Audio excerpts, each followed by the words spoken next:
L'objectif de la vidéo est de déterminer une équation cartésienne d'une droite qui est tracée à partir d'un point et d'un vecteur directeur, puis ensuite de déterminer son équation réduite.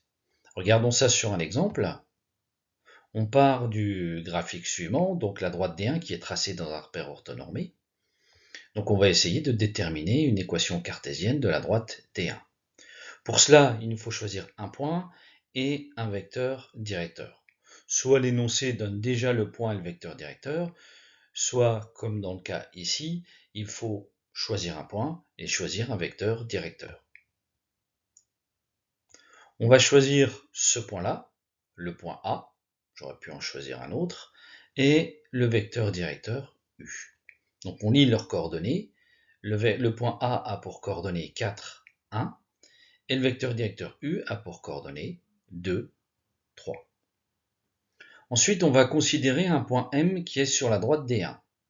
Ce point M, on peut le placer n'importe où, il peut être mobile, donc on va noter ses coordonnées X et Y.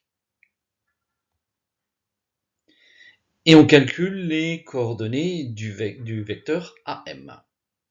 Donc, on prend les coordonnées du A, les coordonnées de M, et je vous rappelle la méthode, on soustrait les coordonnées de M moins les coordonnées de A. Donc X moins 4, Y moins 1.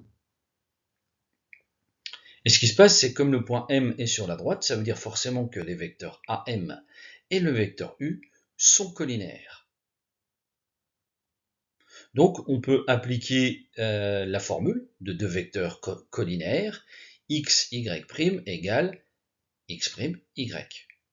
C'est ce que je fais ici, donc je prends le vecteur U, je prends le vecteur AM, et je croise, comme on l'a expliqué, le produit en croix, et j'obtiens 3 facteurs de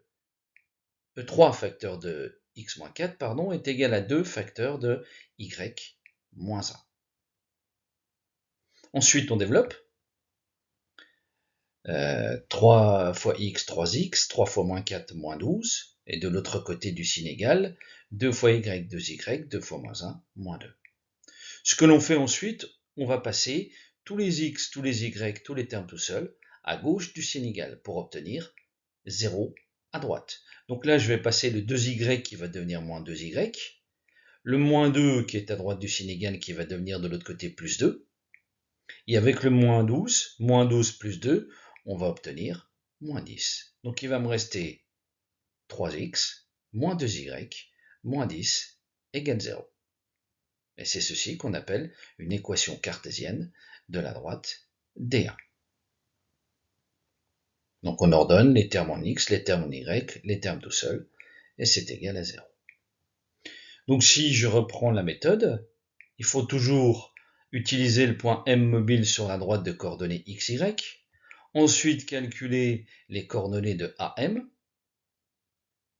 ensuite utiliser le fait que les deux vecteurs AM et U sont collinaires, donc l'égalité x, y' égale y, x', et à la fin, développer et passer tous les termes à gauche du signe égal pour laisser à droite seulement 0.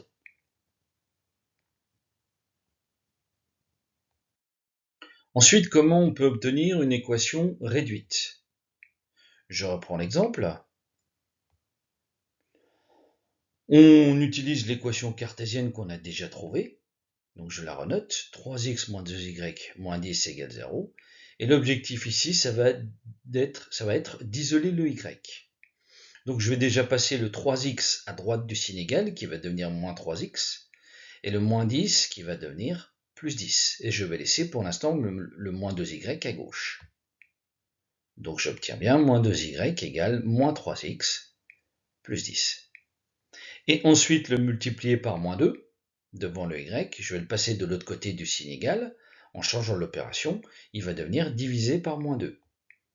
Donc il va bien rester, j'ai isolé le y à gauche du signe égal, est égal à moins 3x plus 10 divisé par moins 2. Ensuite, je distribue le dénominateur moins 2, ce qui va me faire moins 3x divisé par moins 2 plus 10 divisé par moins 2. Et je simplifie. Moins 3 divisé par moins 2, les moins s'éliminent. Donc il va me rester 3 demi de x, et 10 divisé par moins 2, ça fait moins 5. Donc l'équation réduite de la droite D1, c'est y égale 3 demi de x moins 5. Donc on obtiendra toujours y égale un terme en x plus un terme tout seul. Donc si je reprends la méthode, on isole le y, on distribue le dénominateur pour simplifier la formule, et on la simplifie. Voilà comment on obtient une équation cartésienne et ensuite une équation réduite.